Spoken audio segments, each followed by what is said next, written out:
I bloody hate the creator. I hate this costume.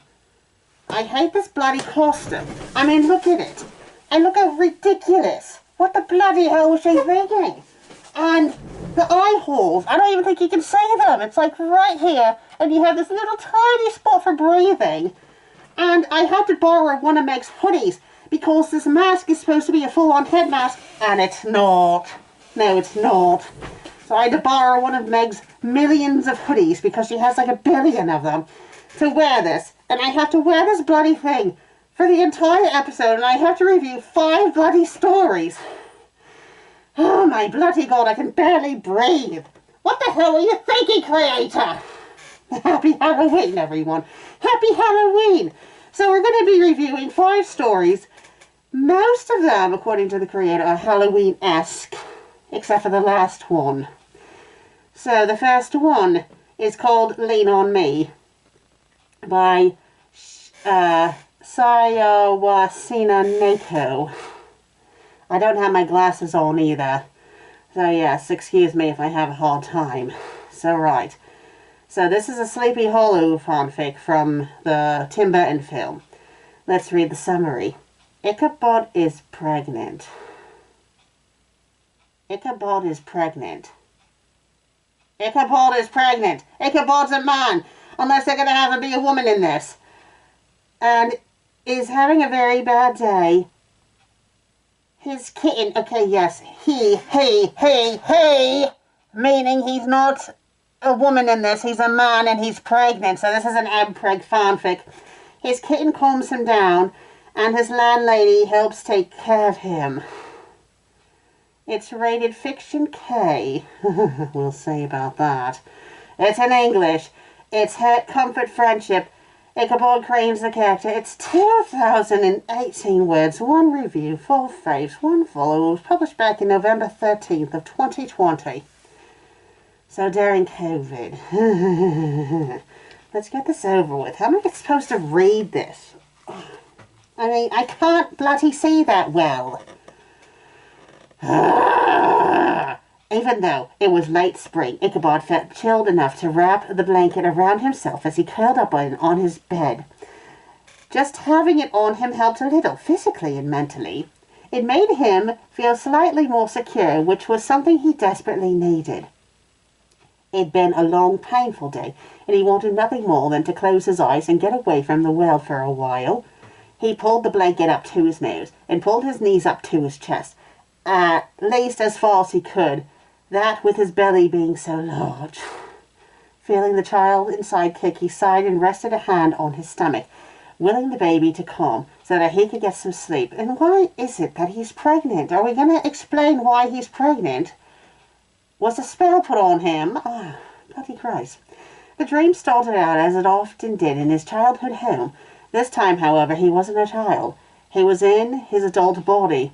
He watched as his mother danced in the sunlight, and then as his father dragged her away, being older and somewhat stronger, he tried to fight him for once. He did his best to save his mother's life, but it was to no avail. The creature was far larger and stronger than he was, and it didn't take much for him to push Ichabod away, shouting a threat that he'd pay for his allegiance to his mother. He began to hyperventilate. Well, I'm about to hyperventilate in this bloody mask! Sure, he wasn't a child, but his father was so powerful, so angry.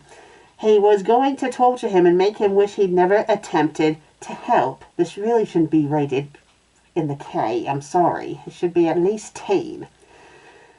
Ichabod was cowering in the church pews when he heard his father's footsteps return. He clenched his eyes shut, breathing coming heavily as he trembled.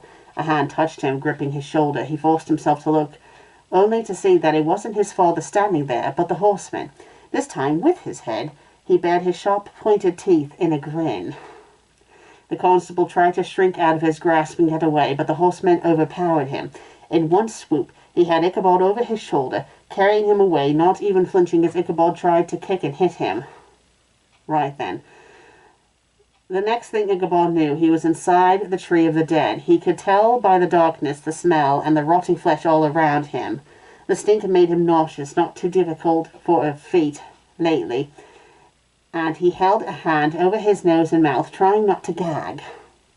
Then something touched his leg. He gasped, feeling something else latch onto his ankle, then something on his arm, another on the back of his neck, and another snaking its way around his waist. Frantically, he tried to shake off whatever was gripping him, but it seemed impossible. He could see a few inches in front of him, but not much else, and it was difficult to tell what was happening, just like it's difficult for me to bloody read this. Christ. What was the creator thinking? Why did there have to be a full-on mask? Why do I have to wear a mask for this episode? Right, okay. A second later, something was on his chest, slowly making its way up, onto his shoulder, onto the side of his neck. A brief glance in his peripheral vision saw what looked like a disembodied hand, and Ichabod screamed. The light around him brightened, and looking around, he realized that the things touching him were in fact hands. The dead hands of all the corpses within that tree. One slithered up his trouser leg, its cold digits making his hand stand on edge. No, no, no, he shouted, trying again to shake them off. Of course, they wouldn't budge. Then he saw it, another hand this time, wearing a gold signet ring with a ruby on it. The same ring that his rapist wore the night he was attacked. Oh, bloody Christ. Slowly it made its way up his body before setting on his mouth and holding it shut. He couldn't scream. Another hand, which he was sure also belonged to his attacker, laid on his stomach, almost petting him. He couldn't take it. He was either going to be sick or faint. He wasn't sure which. His heart was beating too fast, and his vision started to blur before black spots appeared. A second later, something furry touched his nose. Ichabod's eyes flooded open to see Fletcher, the kitten he had recently taken in, sitting in front of him, its paws on his cheek. The kitten looked concerned, or at least as concerned as a cat could look, and was staring at him. "Fletcher," he panted, forcing himself to sit up. "Thank God. I think you woke me up just in time." Sorry, I need a moment to breathe. It's hard to breathe in this bloody thing. The kitten tilted its head and let out a shrill mew in response before crawling onto Ichabod's lap. Ichabod sighed and laid down again, this time on his back.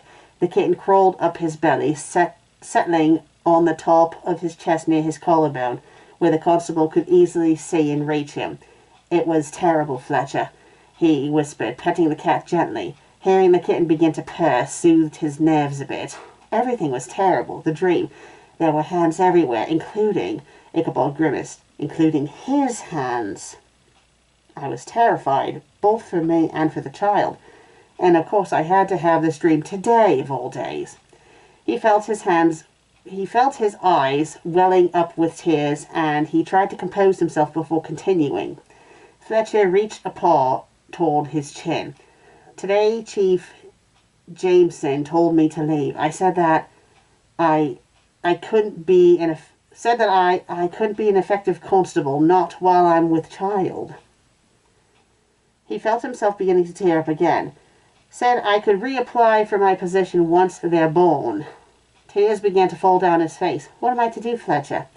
This baby, how can I care for them? I can barely care for myself. Never mind another person." When Fletcher didn't respond beyond purring loud, Ichabod continued. "I'm scared," he whispered, his voice cracking. "I don't know what to do. I wish I had someone to turn to, someone who could help. I thought perhaps Katrina would have been the one, but how could she accept me as I am?" He sniffled. "Perhaps I should have been truthful with her. I could have told her about my pregnancy and let her decide for herself, but it seemed like such a burden to place on her, being so young." Fletcher moved up and nuzzled Ichabod's chin with his forehead, causing him to smile slightly through the tears. The others laughed at me," he went on. "They've been laughing for a while now, but today when I was dismissed, I heard them. 10 years there, and I've got not one friend." Another tear fell, and he wiped it away. "I have you, though. That counts for something, I suppose." For a few minutes, Ichabod lay there silently, gently petting Fletcher, thinking everything through. He still had 3 months before the baby was due, and he did have one mate in school who'd apparently been fairly successful. Perhaps he could call on him for help. Ichabod sniffled. It felt good to cry, and it had relieved some of his stress, but he still worried. What if his friend refused to help him? It wasn't as if he had family to turn to. A knock at the door caught his attention. Ichabod sighed as he gently removed Fletcher from his belly and placed him on the bed before pushing himself up. It was getting harder and harder to get up these days. He rubbed his lower back for a second before walking to the door, wondering who it might be. He opened it up to see none other than his landlady, an older woman with a kind smile, standing before him. Sorry, it's hard for me to see with this bloody mask on. Mrs. Bailey had been visiting more frequently lately, though it still surprised Ichabod each time she showed up. Usually she brought something with her. This time she held a tray with a pot of tea and a plate of food on it. "Hello," she said, smiling up at him. "I thought you might have had a hard day, so I took it upon myself to bring you up some food. I know you're not much interested in cooking." Mrs. Bailey placed the tray on Ichabod's small kitchen table. "Thank you," he replied, doing his best to wipe his eyes. It was clear to anyone with functioning eyes that he had been upset, but he didn't want to alarm Mrs. Bailey. "Ah, you've got nothing to hide from me," she told him, petting a seat at the table. "I'll not judge you. Remember, I raised Rosalind all alone after Mr. Bailey passed. I know what it's like. Now take a seat and have some dinner. You need to keep up your strength." Ichabod forced a smile and sat down, monitoring for Mrs. Bailey to sit near him. She sat quietly and watched as he ate. He tried to slow down, but in the chaos of the day he'd forgotten to eat and was now very hungry. Not only that, but Mrs. Bailey was an amazing cook. It only took him 10 minutes to clear his plate. "Sorry," he mumbled, wiping his mouth with a small cloth she had brought up. "I suppose I was hungrier than I thought." Mrs. Bailey smiled again, but her eyes were sad. "I never liked cooking, for one," she admitted. "It'd been good for me to cook for you as well. It would make me feel useful. Perhaps I could do that." "Oh, but surely you must have to cook for Rosalind too," Ichabod asked, not wanting to take advantage of her. "She rarely visits, too wrapped up with a new husband." "I can understand that, but it still leaves me with not much else to look forward to. Perhaps we could take some meals together." "Sorry about him." "Oh, I'm sorry." At that moment, Miss Fletcher appeared. He scurried over to Mrs. Bailey and sniffed her shoe before clawing his way up Ichabod's leg. "Sorry about him," Ichabod said, placing him back on the floor. "I'm not sure if you like cats, but he was abandoned and starving, and I couldn't leave him." He stopped when he noticed that Mrs. Bailey was smiling as she stroked Fletcher's head and scratched his ears. "It's all right, dear. I love cats. I have 2 of my own. You'll meet them if you visit." Ichabod nodded. If you're sure I won't be an imposition. I think I said that right. It would be nice to have a friend," he said softly. He could feel himself starting to get flustered again, and he did his best to tamp down the feeling. Mrs. Bailey nodded in sympathy. "Oh, bloody Christ." "I know it's hard," she told him, "but you'll be all right. You're not alone. You've got me, and you know you could always send for the Maspeth boy. I'm sure he'd love to help. For now you look tired. Perhaps you should get some more rest."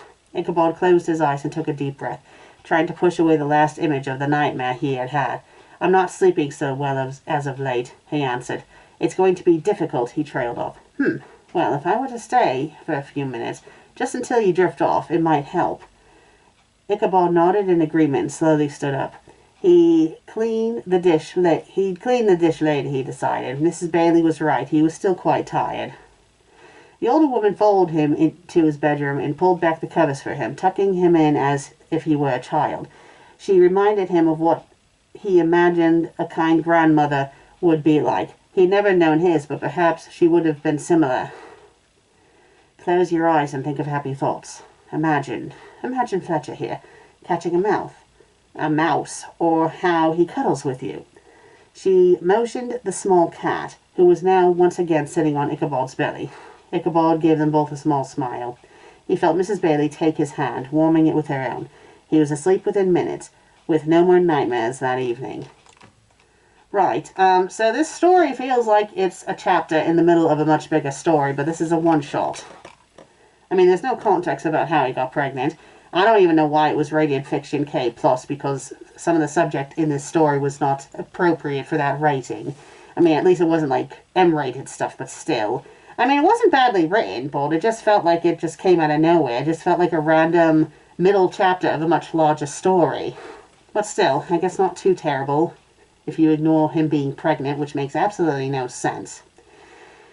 Right then, let's move on to the next story. This one is called Oogie Wins. It's a Nightmare Before Christmas story.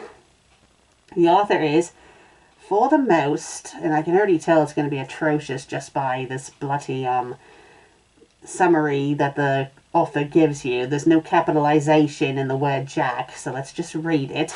And there's no punctuation at all either. Jack is no more and Santa is bug food. What will Sally do now that it's just her and Oogie?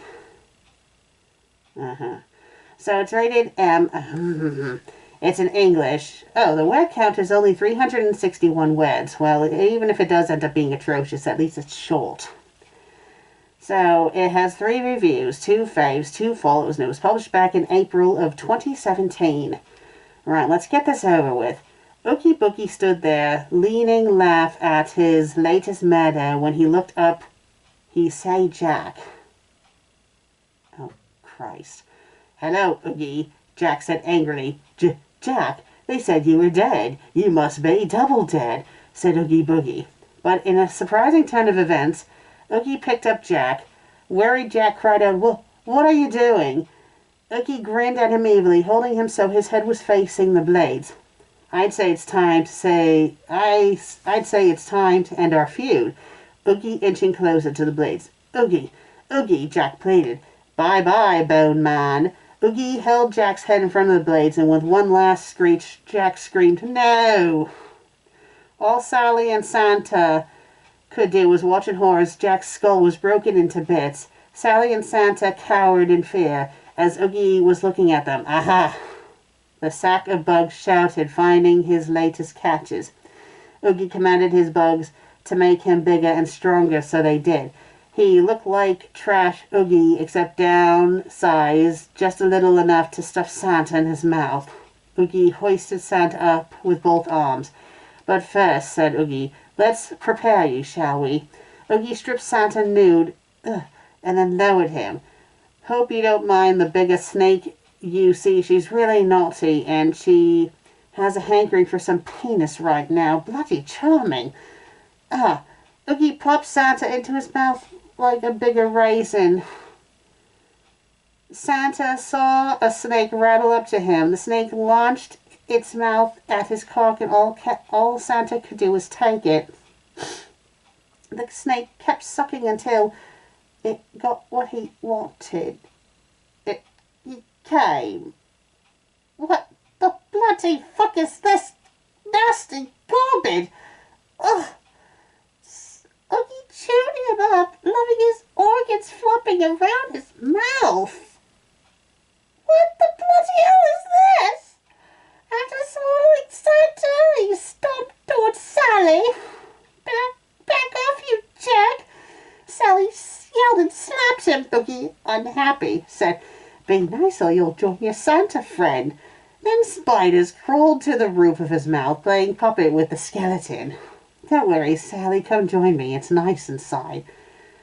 Sally screamed in terror, and the puppet was put away. She screamed in terror as at the puppet show. Oogie removed Sally's dress, bras, and panties, and then she fainted, and thankfully it bloody ended. That was a colossal waste of time, but thank God it ended, because I don't know if I could have read any more of that nastiness. Right then. This story was awful. It was stupid. It was gross. The only plus side about it was that it was short. Yay, it was short. Colossal waste of time! Right then, the next story. Good Night Sleep, a Sweeney Todd story. The author, Per Paul. Bloody Christ. Here's the author's note, the summary. She trusted him, he who was her defender, he who was her guardian angel. Oh no, I think I know where this is going. Rated M, of course. It was in English. Romance, Hurt, Comfort. Eleanor L., Tobias R., Sweeney T. are the characters. Word count is 1,023 words, 3 reviews, 8 faves, 3 follows, published back in August of 2016. Right then, let's get this over with. Hold on. I honestly don't know what the creator was thinking. I mean, if there is any comfort in this, at least I know she's suffering too because she has to play me right now, so it's not just me suffering, it's her as well, so it serves her right. Let's get this over with. Every night they visit her in her dreams. They were always chasing her, trying to get her to the fire and burn with them. Their faces were bare. What was once their eyes were now empty hollows of sockets. Their limbs were elongated and their skin singed and peeled off. Their fingernails were talon-like, always scratching her, leaving deep marks on her skin, so deep that she could see her bones showing whenever they were able to scratch her. The most prominent feature they have, the one that would not leave her mind, were their slit throats. They were like headless chickens, only their heads were still attached by the thin strip of meat that connecting them to their necks. She woke up screaming when the creatures were almost successful in dragging her to hell. She was clutching the blanket so tight that her knuckles were turning white. She was covered in sweat. Her heart was pounding so fast that she could hear it loudly beating over the silence of the room. She looked around and everything was so dark. Everything felt so real that she feared that one of them could be hiding in the dark, waiting to pounce. So she hastily stood up from her bed and went out of her room to go to the parlor where she knew he would be there, waiting. Him who were always there for her, him who could manage to calm her nerves, him who would whisper sweet nothings into her ears until she fell asleep, him who could stay awake all night to make sure she was at peace, him who would envelop her in his embrace to make her feel safe, him who could chase her demons away. And there he was, seated at the sofa while holding 2 glasses of gin. The glow of the fire from the fireplace were highlighting his features perfectly. He was magnificent and dashing and majestic. As always, he had a small smile playing at his lips that she couldn't resist but fall into. She walked up to him and casually positioned herself on his lap, straddling his waist.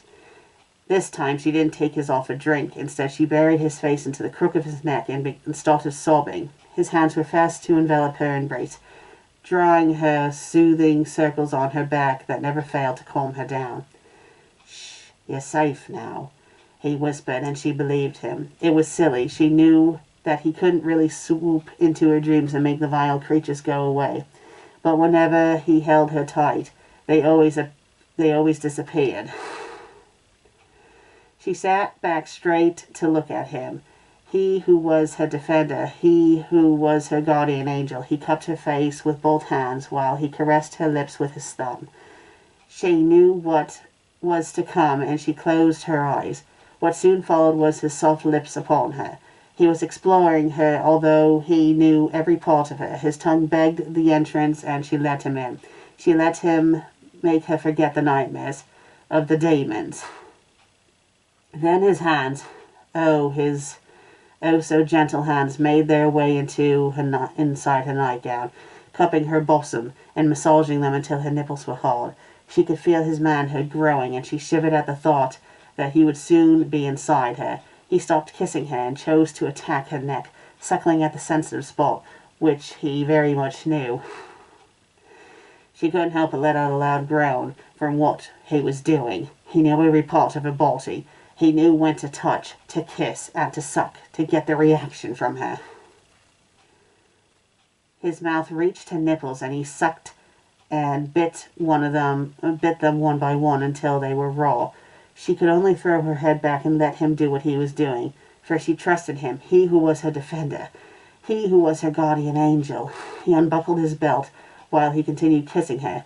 Once done, he lifted her gently so he could move her undergarment to the side, holding it while he slowly entered her, letting her adjust to his size. She couldn't control the shiver that passed through her whole body when he was finally full inside of her.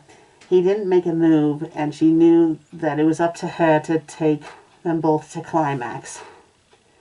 She began rotating her hips, a move she knew that gave him most pleasure. His face was a pure elation as she moved in circles, taking note to do it at a slow pace, so this soon won't be over. She could feel herself getting more aroused by the way his head was thrown back, mouth hanging open, and groaning loudly to every movement. She started bouncing up and down in him while he held her waist and sucked on her breast. They were both nearing the end. Their cries of passion were music to her ears, a symphony that could only create, and which only could understand and hear. With one last grind of her hips, they both reached their climax, screaming out each other's name. His manliness spilled inside of her, and she took them all in, loving the sensation of hot fluid traveling around her. At last she collapsed in his arms. She was still reeling from her orgasm, and any action he made still sent the tingling sensation on her femininity, although her exhaustion was also dominant. She could feel her eyelids drooping heavily. He was saying something to her, but she couldn't clearly hear him anymore. Before sleep could claim her, she saw a pair of eyes watching them, but she didn't have the time to be embarrassed. "Good night, Mum," was all she had, and then she was asleep. "Good night, Mum! Good night, Mum!" She was screaming Toby! She was screaming Toby! I thought it was her and Sweetie! Her and Toby! Toby! Toby! Toby! Toby! Oh, there's an office note. I hope this didn't offend anyone. Just imagine Toby quite older than he was. It doesn't matter! She's his mother figure! He's her child figure! She's like a son to him, not his dirty lover!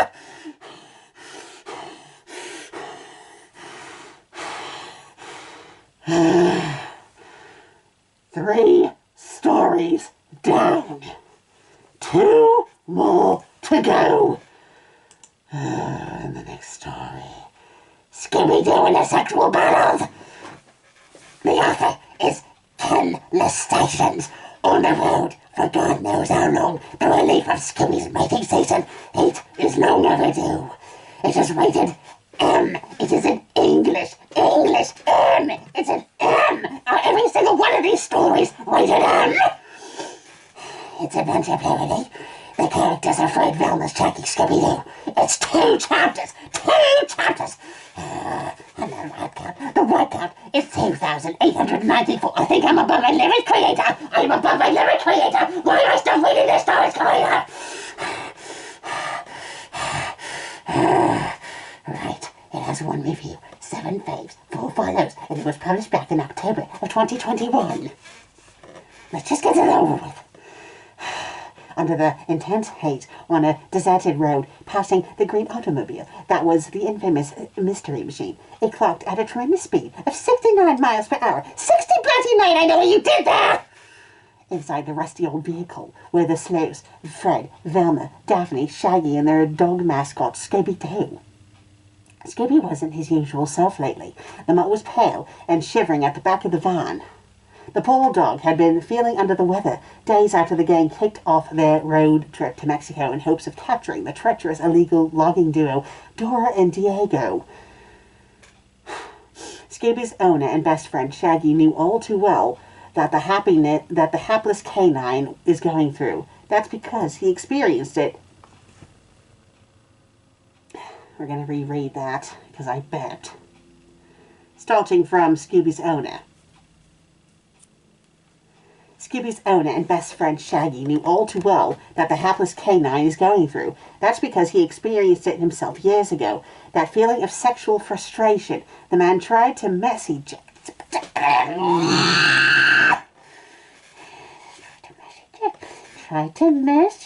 Scoop, but the dog slapped it away, for it only wants pussy to cause this long-awaited ejaculation. You see, Shaggy, being the good owner that he is, casually tracked his dog's heat cycles to aid it in finding a mating beforehand. One time, Shaggy used Scooby's nephew, Shaggy,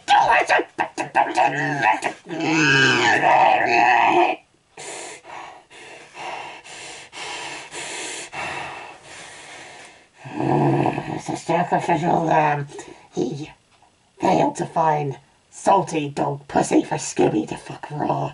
He also recalled the time he bribed Steve from Blue's Clues to let his dog Blue be fucked by Scooby right in the asshole. Now stuck in a van, he can't do anything but watch his beloved companion suffer from blue balls. The thought of that made him chuckle before turning his attention importantly towards the driver up front. "Like, Fred, could you slow down a bit?" ordered the concerned Shaggy. "Scoob's like sick, man." Fred, who was drinking a can of beer, instantly pivoted his head to face his complaining passenger. "Fuck off," he replied in his soft voice, then set his eyes back on the road thereafter. "Time is of the essence, Shag. We're talking about illegal loggers here. Let's not lollygag, okay?" Shaggy's brows drooped as he heard his friend's response. "Like, could you at least stop when you see a stray, dude?" "To hell, Shaggy," Fred snapped. "We ain't stopping until I get my hands on Chiquiladora." Those last two words made Fred's cock twitch and throb. It bulged enough to have its form marked on his blue pants. The female passenger saw it and giggled hysterically. "What the hell are you laughing at?" inquired Fred before grabbing Daphne's hand and places it on his crotch. "Why don't you shut up and do something useful?" he continued with lust in his tone. Velma, feeling left out, could only stare out of jealousy while fingering her nerdy vagina as Daphne fondled Fred's lumpy groin. Immense the ruckus that developed at the front. Scooby lay massaging his throbbing penis. His scrotum shriveled like a medieval coin purse, and his asshole clenched shut. The lack of intercourse made him flex his entire body, causing his blood vessels to swell. He longed for the sweet pleasure of having his red rocket buried deep inside another organism. At this point, he doesn't care anymore if it's a dog or any other animal. The horny hound only had one thing in mind, to feel the sensation of moist flesh wrapped around his painfully stiff cock once more.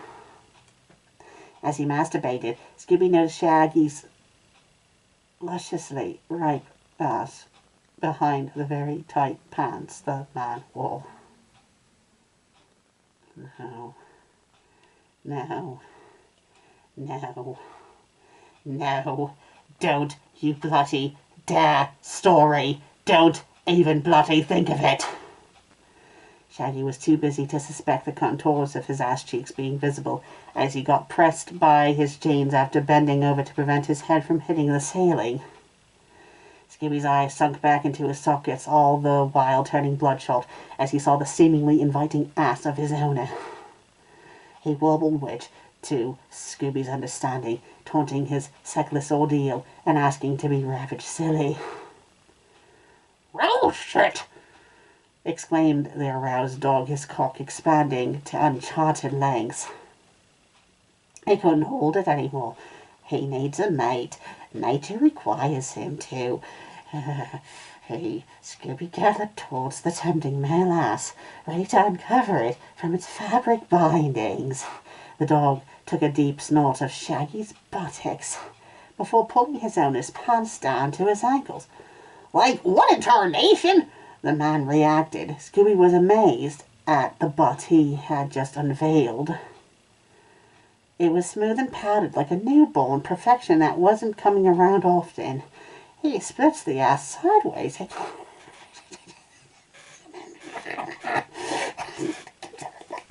it a lick, starting from Shaggy's legally balls up to the beak of his ass crack, making the surprised man jiggling glutes. Zoinks! Shaggy yelled, but was soon muffled by the dark and dirty buzz. "Forgive me, Waggy, for I must fuck," Scooby whispered into his retarded accent. "That's offensive. That word is offensive. This story is offensive. This episode is offensive. This costume is offensive. This mask is offensive."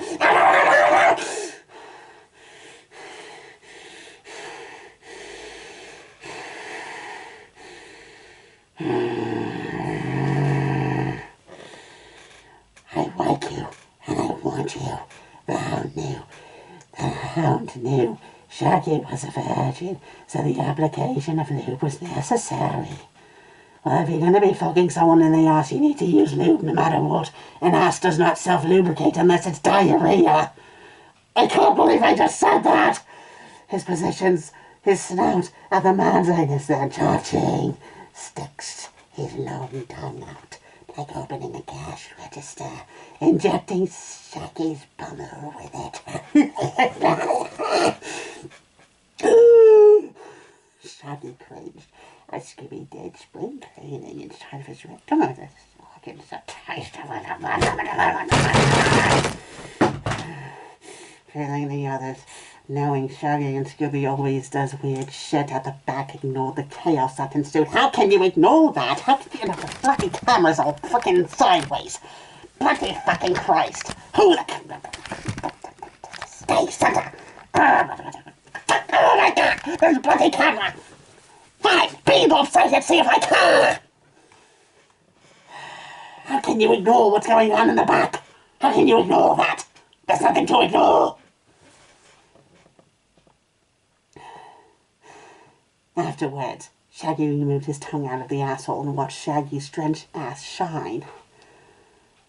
Right, enough of this nonsense, dog, demanded Shaggy. Oh, that was supposed to be Shaggy.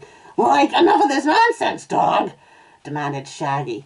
Scooby towered over the man and responded, Nay, you have failed offering me a mate. His eyes glowed from the sunlight. And now there's a crime for which you must give me your own anatomy. Shaggy was aware that his dog was beyond saving, so he took out a pack of edibles under his shirt. Would you, fuck me gently for a Scooby snack? Oh, thanks. I have my own pack right here, Scooby said as he palmed both Shaggy's ass cheeks. It is indeed true. Shaggy behind sure was a snack, perhaps even more flavorful compared to the actual junk food, the sweeter sweetness. They give it an additional zest and texture. Afterwards, Scooby readied for his active prepared for his monstrous cock of an ignition. Shaggy was frozen out of fear. His pet's penis was scarier than all the spooky ghouls they had encountered in the past. Then the perverted dog rammed his cock between them and onto his man bun. Zoink, zoink, zoink, zoink, zoink. Yelled Shaggy, each word corresponding with Scooby's thunderous thrusts. Whee! Scooby laughed for the final.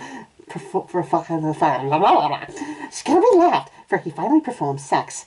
Slapping sounds can be heard as Scooby nutsack smacked against Shaggy's balls gracefully like a pendulum, maintaining a steady swing for each scrotum, taking turns at the beginning of the collider.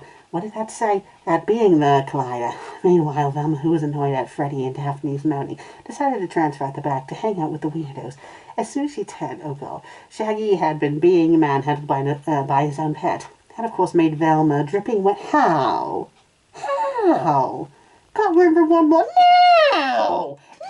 No! No! Scooby, who was caught by surprise, pulled out then and fell on his ass. The dog didn't expect that they were going to get caught.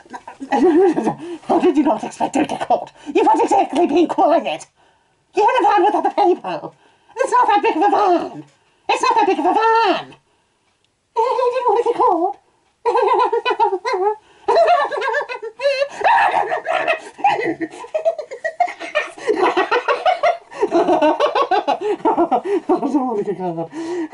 Don't fret, you sexy dog.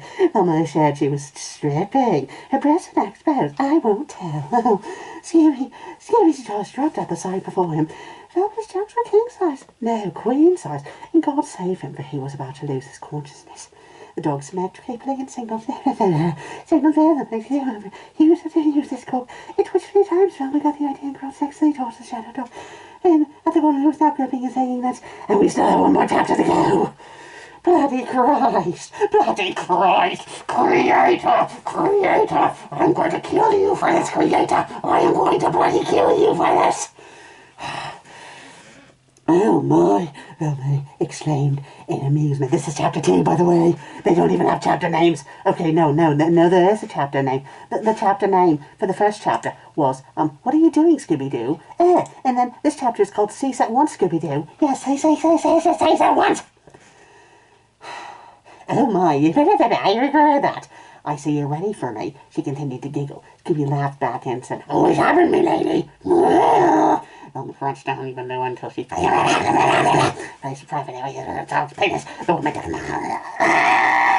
woman took a long drawn out whiff. Oh my God! And inhaled the strong aroma of freezing apple rotten, which has been backed for quite a long time, saving the entire earth of flowers drawn marks. My eyes and the many yellows. She pointed at Scooby's nuts as if to indicate that she wanted to tie them. Scooby nodded, and then the boyfriend again. She engulfed the full of the Magdalene Mat's testicles down to her. Scooby howled soft, but that's insensate satisfaction. I can't even breathe. He clawed the walls with his right paw and his left palm in the forehead, and then he was prepared for the immense time. Pipe it down, Brown, scolded Fred, but still focusing on the road. The blonde driver was having the time of his life with definitely playing with his bolt, and he wasn't going to let some assholes ruin it. Wouldn't it be easy if she just took the bloody thing out and just played with it like that? And Daphne then, on the other hand, was getting impatient. She'd been massaging Fred's crotch for half an hour. Come on, Freddie, can I take it out now? Wait until I'm hard, you dumb son. You already are hard. You already are hard. We were just talking in the last chapter about how it was bulging through your pants. It's already hard, you bloody blah. Just, the story does not need to be any longer than it is. Daphne Nappus decided to be the aggressor. She unzipped her boyfriend's pants and revealed Fred's hidden 2-inch treasure. 2 inches, wow. That's rather small. Jeepers, what is this, she crossed? Scooby Doo, what are you? Where are you? More like Freddy's dong. What are you? Bloody Christ. Daphne let out a maniacal laugh. Look, we got another mystery on our hands, Fred. That calls for a blush and embarrassment. He was insecure for his size ever since his parents, especially his mother, mocked his minuscule wiener when he was a child. Wouldn't she already know about the size of his dong if they're boyfriend and girlfriend? It's erectile dysfunctional. Fred defended himself before pushing Daphne's head down and shoving his fun-sized pecker into the woman's mouth. He relied on his incredibly massive bowel sac to give the choked feeling most gaslight. Bloody fucking Christ! At that moment, Scooby's I was fine with Fred and Daphne. Why did we have to go back to the bloody bestiality? Scooby's nuts were still devoured by the human mother. Velma was a different breed. Being a geek girl in entire life resulted in the absence of sex, which turned her and made her into an animal, driven by lust. Bloody Christ. I think it's time for you to raw dog me, Scooby. No, Velma said with Scooby's mouth still attached to her throat. Scooby obliged and gestured Velma to tell him around what she did. The debauched hound therefore inserted his entire lower muscle inside of the female cocked wallet. Cheeky, she squalled. It's a geek. As she got fucked, Scooby's death was definitely a surprise. Scooby stuck his tongue out as he pounded hard. Satiating vagina, he was getting close, the tightness of his balls starting to act up. But then a cold hand suddenly gripped his ass. Scooby looked back to see the lanky culprit. It was Shaggy. Like, you think you're the only one who knows how to fuck a bitch? Shaggy said, I screwed a dog once, man. Oh. Scooby's eyes widened as Shaggy elongated his throbbing shagger. Whoa. As a dog, it was normal for him to crave bones, but what Shaggy had in store for him wasn't that kind of bone he wanted. Come on, Scooby, we got some work to do now, remarked Shaggy while lubing up his penis with his spit. And with that, Scooby's ass was fed with a juicy man-mate. The force made the canine push his own crotch. The lipstick cleft deep inside of Velma as well, and the both of them were now humping simultaneously. Scooby groaned as he got sandwiched by his own impelled literally a hot dog. His ass reddened by Shaggy's tunneling mine 49. Now, why did you have to ruin that song? Oh my bloody fucking Christ, what is this? This fanfic. It is the most atrocious piece of shit I have written, and now it has ruined this bloody song for me, because this bloody author is bloody crazy. Why? What made you write this? Why would you write this? Why am I reading this? Because it's Halloween.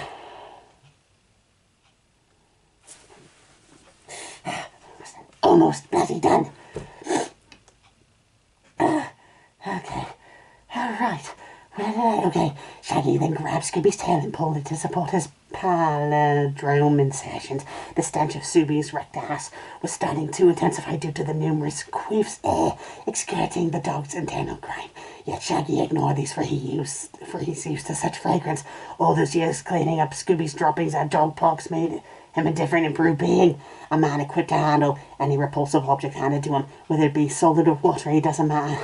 You like that, Scuba? You like that, Scuba? Shaggy moaned. You're gonna take this like a schlong all day long. I'm not even doing the bloody voices anymore. The dog was sweating profusely but said, like, you're not fooling me, 'cause I can see the way you shake and shiver. Shaggy teased. Yeah, Raggy. Scooby Doo made the dog finally express his delight. Then Scooby turned around, lifted his hind leg over Velma, and the two crawled rear to rear with the penis and the balls still inside. It's similar to how dogs mate. Shaggy did that too, and the three lovers were soon locked in a romantic note. Right, I'm coming. Scooby, notify. Yes, Scooby, don't hold back. Velma squealed in anticipation. If you come through, you're going to have yourself a Scooby snack and carriage. Scooby emptied the tank and what is Scooby doing too? Like, Scoob, I'm coming after you. Oh my bloody god, you fucking buns! Shaggy was up for the challenge and did it release. He squirted his nail metal. Blah, blah, blah, blah, blah. I'm done. I'm bloody done. I'm not reading any more of this. I am done. I am done. I don't care, creator. I am done. Now, the next bloody story. The next bloody story. Chillin' on the Z Slide. By Ice Oiler. Ice Oiler. Ice Oiler! Golden Girls. Fucking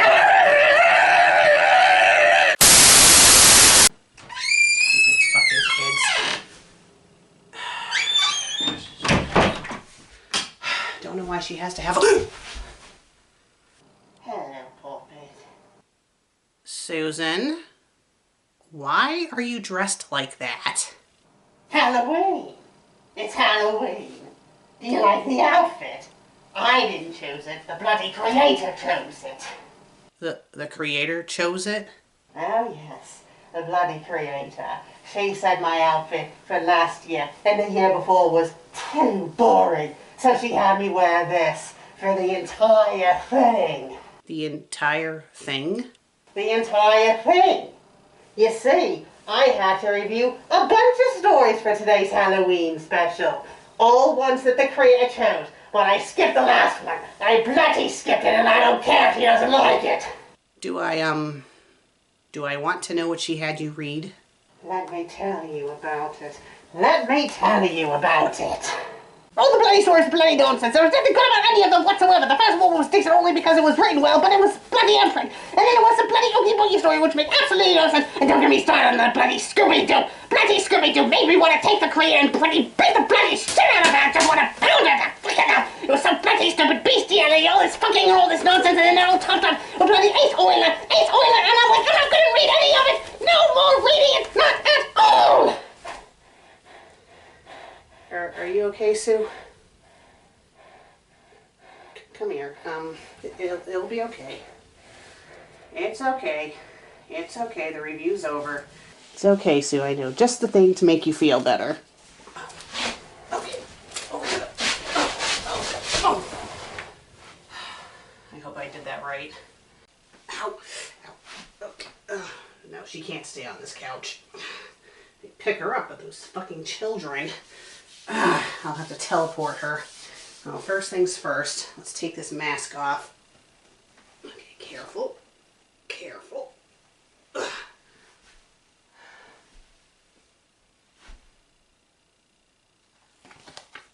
How the fuck was she breathing in this? Let alone seeing out of it. Ugh, and it's like drenched in sweat. Ugh. Well, at least I did it right. Poor thing. You know, I'll get her out of that clown outfit too, but I'll worry about that after I move her to the other room. I should have enough time to edit the episode, get in my own costume, and then hand out the candy to the kids. And those little shits, if they come by, Oh, if they come by, I'll have a special treat in store for them. Little fucks. Serves thy right for knocking me off thy broom. Little turds. Oh, you're awake. How you feeling? A little groggy, but I'll live. Good, good. About me, knocking you out earlier, I am sorry. You were kind of in a state and I wasn't... Don't apologize. I understand entirely why you knocked me out, and it was for the best that you did. Trust me. Alright. Just worried that you might have been mad, that's all. Not to worry, pet. I'm not mad. I'd have no reason to be mad, and even if I was mad, you were still within your right to do so. If you ever feel uncomfortable with me when I get like that, then it's very understandable. In fact, I kind of wish that we still had the bloody phase pistol, because I worry. No. No. Even if we had the phase pistol again, I would never use it on you. I'd rather do the Vulcan pinch. It's not painful, and it's effective. Even if it paralyzes you, it's still kind of effective until you snap out of it. But so far, except for that one time, I have not failed with it, so the Vulcan pinch is fine. Well, if you insist, I'm just so bloody embarrassed by how I got. Don't be embarrassed, Sue. I mean, come on. I had plenty of freakouts when I was the fanfic critic, and after all those stories that you read, I really don't blame you for freaking out. Although I will say I did read the Ace Euler story after I finished editing the episode, and it wasn't as bad as you thought it was. It wasn't. No, but, you know, I don't blame you for freaking out the way you did, and it was probably for the best that you didn't read it because, you know, it's still Ace Euler, but compared to the Scooby Doo story, it was very tame. Well, that is good to know. Probably still would have enjoyed it. By the way, Meg, you look very, very nice. Oh, thank you. I was thinking about coming home dressed like this, and, well, considering what happened, it's probably for the best that I didn't. What happened? Did I do something to you? Oh, no, not with you. The frickin' kids from down the road. Oh, those little monsters. What did they do? You know how they've been making fun of me ever since I started riding the broomstick, and now that I have a fucking tail. Yes. Well, they decided to shoot at me with a frickin' slingshot, causing me to fall from the broom. They did what? Those little bastards! Yeah, and even though my tail has gotten a lot stronger, it still can't compensate for, 200 pounds of this. So the most it did was slow my fall. I landed on my arm really weird. It's not broken, don't worry, but it's still a little stiff. But don't worry, I got revenge on those little shits. They had the gall to come here and trick-or-treat, and I definitely gave them a trick that they'll never forget. Well, I feel like you being Winifred Sanderson is very appropriate. Oh yes, very fitting being Winifred Sanderson. Are you hungry? Yes, I'm famished, actually. Good. I have some chicken. I made it, well, initially it was supposed to be for lunch, but you were out for a while. So I'll go warm that up for you, okay? Okay. Oh, and Meg, thank you for everything. You're welcome.